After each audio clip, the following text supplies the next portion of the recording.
Hello friends, welcome to my YouTube channel the clear fact. दोस्तों, आज 26 जनवरी 2022 के current affair section में आपका स्वागत है। सबसे पहले आप सभी को गणतंत्र दिवस की हार्दिक शुभकामनाएं। तो आइए अपना करंट अफेयर सेक्शन शुरू करते हैं। देश और दुनिया के इतिहास में 26 जनवरी को घटित महत्वपूर्ण घटनाओं पर पहले एक नजर डालेंगे। 26 जनवरी 1930 ब्रिटिश शासन के अंतर्गत भारत में पहली बार स्वराज दिवस मनाया गया था। ऐसे ही 26 जनवरी 1931 सविनय अवज्ञा आंदोलन के दौरान ब्रिटिश सरकार ने से बातचीत के लिए महात्मा गांधी को रिहा किया गया। ऐसे ही 26 जनवरी 1949 भारत का संविधान बनकर तैयार हुआ और इसे संविधान सभा के अध्यक्ष डॉक्टर राजेंद्र प्रसाद को सौंपा गया। ऐसे ही 26 जनवरी 1950 अशोक स्तंभ को राष्ट्रीय प्रतीक चिन्ह के रूप में अपनाया गया।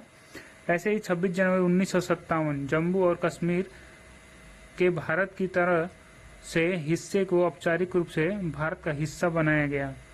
ऐसे ही 26 जनवरी 1963 माथे पर मुकुट जैसी कलगी और खूबसूरत पंखों वाले मोर को राष्ट्रीय पक्षी घोषित किया गया। ऐसे ही आज ही के दिन 1972 दिल्ली के इंडिया गेट पर राष्ट्रीय स्मारक अमर जवान ज्योति का अनावरण हुआ।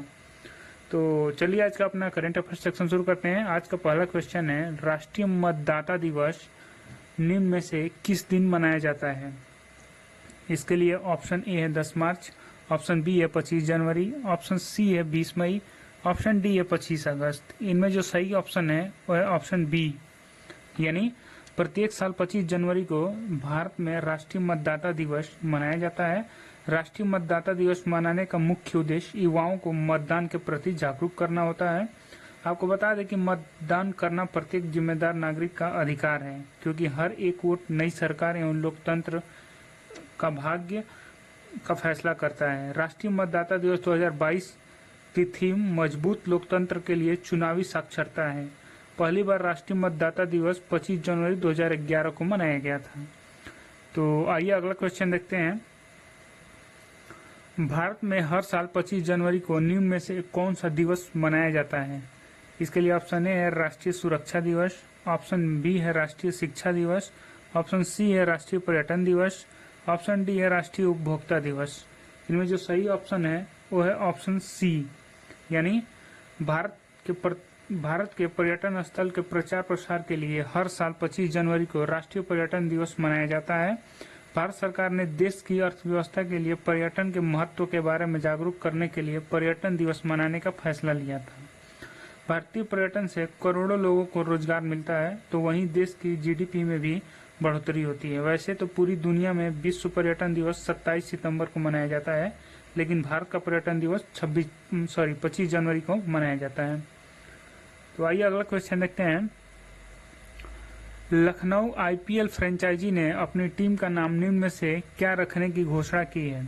इसके लिए ऑप्शन ए है Lucknow super giants, option B है Lucknow super mega, option C है लखनऊ मेगा हार्ट्स, तो ऑप्शन डी है लखनऊ टेट्रा हार्ट्स। इनमें जो सही ऑप्शन है वो है ऑप्शन ए, यानी इंडियन प्रीमियर लीग आईपीएल में पहली बार हिस्सा लेने वाली लखनऊ टीम ने अपने नाम का घोषणा कर दिया है।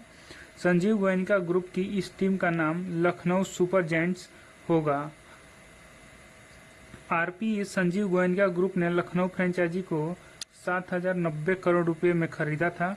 केएल राहुल को लखनऊ फ्रेंचाइजी ने कप्तान बनाया है। इसके अतिरिक्त लखनऊ ने ऑस्ट्रेलियाई ऑलराउंडर मार्कस स्टोनिस और भारत के uncapped leg spinner Ravi Bishnoi को साइन किया है।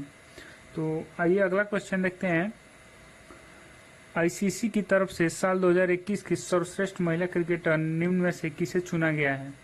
इसके लिए ऑप्शन ए है मिताली राज, ऑप्शन बी है झुल्लन गोस्वामी, ऑप्शन सी है दीप्ति शर्मा, तो ऑप्शन डी है स्मृति मंधाना।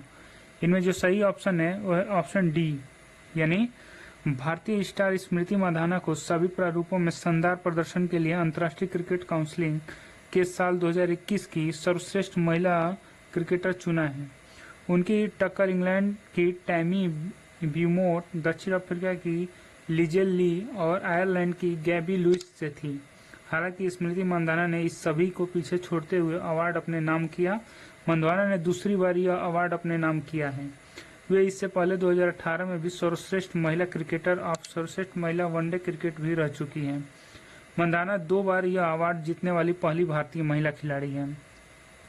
तो आइए अगला क्वेश्चन देखते हैं। असम सरकार ने निम्न में से किसे राज्य का सर्वोच्च नागरिक पुरस्कार असम वैभव प्रदान किया है? इसके लिए ऑप्शन ए है साइरस मिस्त्री, ऑप्शन बी है रतन टाटा, ऑप्शन सी है नटराजन चंद्रशेखरन, ऑप्शन डी है राजेश गोपीनाथन। इनमें जो सही ऑप्शन है वो है ऑप्शन बी, यानी टाटा सन्स के मानस चेयरमैन रतन टाटा को कैंसर देखभाल में योगदान के लिए असम का सर्वोच्च नागरिक सम्मान दिया जाएगा। असम के मुख्यमंत्री हिमंत बिस्वा शर्मा ने रतन टाटा को असम वैभव सम्मान देने की घोषणा की है। मुख्यमंत्री ने कहा कि असम के लोग राज्य में कैंसर की देखभाल के लिए उनके असाधारण योगदान के लिए उद्यमी के बहुत आभारी हैं। रतन टाटा की पहल पर टाटा ट्रस्ट ने असम सरकार से सहयोग से 2018 में 19 कैंसर देखभाल इकाई स्थापित करने का निर्णय लिया था। तो आइए अगला क्वेश्चन देखते हैं। किस केंद्र शासित प्रदेश ने रियासी जिले के जर्री गांव को केंद्र शासित प्रदेश का पहला दुग्ध गांव घोषित किया है? इसके लिए ऑप्शन ए है लक्षद्वीप, ऑप्शन बी है दादर एवं नगर, ऑप्शन सी है जम्मू कश्मीर, ऑप्शन डी है दिल्ली। इनमें जो सही ऑप्शन है वो है ऑप्शन सी, यानी जम्मू कश्मीर प्रशासन ने रियासी जिले के जर्री गांव को केंद्र शासित प्रदेश का पहला दुग्ध गांव घोषित किया है। प्रशासन ने एकीकृत दुग्ध विकास योजना के तहत जर्री के लिए 57 अतिरिक्त डेयरी फार्म को मंजूरी दे दी है। रिपोर्ट के अनुसार जर्री में फिलहाल कुल 73 डेयरी फार्म मौजूद हैं, जिनमें 370 गाय हैं। दुग्ध गांव का दर्जा मिलने से स्थानीय डेयरी संचालकों को वित्तीय सुरक्षा हासिल होगा। तो आइए अगला क्वेश्चन देखते हैं। हाल ही में किस राज्य के शोधकर्ता ने जीनस गनोडर्मा से संबंधित कवक की 2 नई प्रजातियों की पहचान की है? इसके लिए ऑप्शन ए है तमिलनाडु, ऑप्शन बी है तेलंगाना, ऑप्शन सी है कर्नाटक, ऑप्शन डी है असम। इनमें जो सही ऑप्शन है वो है ऑप्शन बी, यानी हाल ही में तेलंगाना केरल होगा। हाल ही में केरल के शोधकर्ताओं ने जीनस गनोडर्मा से संबंधित कवक की 2 नई प्रजातियों की पहचान की है। इनका संबंध नारियल के तने की सड़न रोग से है। 2 कवक प्रजातियां गनोडर्मा केरलेंस और गनोडर्मा स्यूडोएप्लाइटम है। संक्रमण जड़ों से शुरू होता है, परंतु इसके लक्षण में तना और पत्तियों का रंग बदलना व सड़ना शामिल रहता है। तो आइए नेक्स्ट क्वेश्चन देखते हैं। हाल ही में कौन सा देश विश्व के खीरे का सबसे बड़ा निर्यातक देश बन गया है? इसके लिए ऑप्शन ए है नेपाल, ऑप्शन बी है चीन, ऑप्शन सी है रूस, तो ऑप्शन डी है भारत। इनमें जो सही ऑप्शन है वो है ऑप्शन डी, यानी हाल ही में भारत विश्व में खीरे का सबसे बड़ा निर्यातक बन गया है। भारत ने अप्रैल से अक्टूबर 2020 से 21 के दौरान 114 मिलियन अमेरिकी डॉलर के मूल्य के साथ 1,23,846 मीट्रिक टन ककड़ी और गरकिन यानी अचारी खीरे का निर्यात किया। कृषि और प्रसंस्करण उत्पाद निर्यात विकास प्राधिकरण ने बुनियादी ढांचे के विकास और संसाधित खीरे की गुणवत्ता बढ़ाने, अंतर्राष्ट्रीय बाजार में उत्पाद को बढ़ावा देने और प्रसंस्करण इकाइयों में खाद्य सुरक्षा प्रबंधन प्रणालियों के कार्यान्वयन के लिए कई पहल की हैं। तो आइए अगला क्वेश्चन देखते हैं। भारत ने हाल ही में किस राज्य में बने लिविंग रूट ब्रिज के लिए यूनेस्को की विश्व धरोहर टैग की मांग की है? इसके लिए ऑप्शन ए है सिक्किम, ऑप्शन बी है मेघालय, ऑप्शन सी है गुजरात तथा ऑप्शन डी है अरुणाचल प्रदेश। इनमें जो सही ऑप्शन है वो है ऑप्शन बी, यानी भारत ने हाल ही में मेघालय में बने छोटी धाराओं पर बने हुए suspension bridge living root bridge के लिए यूनेस्को की विश्व धरोहर टैग की मांग की है। वे जीवित पौधों की जड़ों का उपयोग करके बनाए जाते हैं। ये रूट ब्रिज मेघालय में आम है। इन पुलों को स्थानीय रूप से जिंगजियांग जरी कहा जाता है। आइए आज का लास्ट क्वेश्चन देखते हैं। पनामा जंगल में खोजी गई वर्षा मेंढक की एक नई प्रजाति का नाम किसके नाम पर रखा गया है?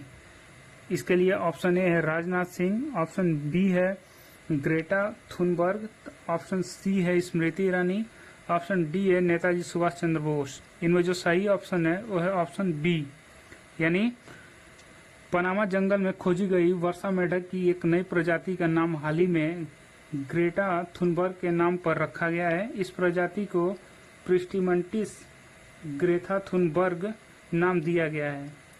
यह लोकप्रिय रूप से ग्रेटा थुनबर्ग रेनफ्रॉग के रूप में जाना जाता है। इस मेंढक को मूल रूप से 2012 में खोजा गया था। तो उम्मीद करते हैं ये वीडियो आपके लिए काफ़ी हेल्पफुल होगी। Thanks for watching the video and wish you all the best for your all coming exam.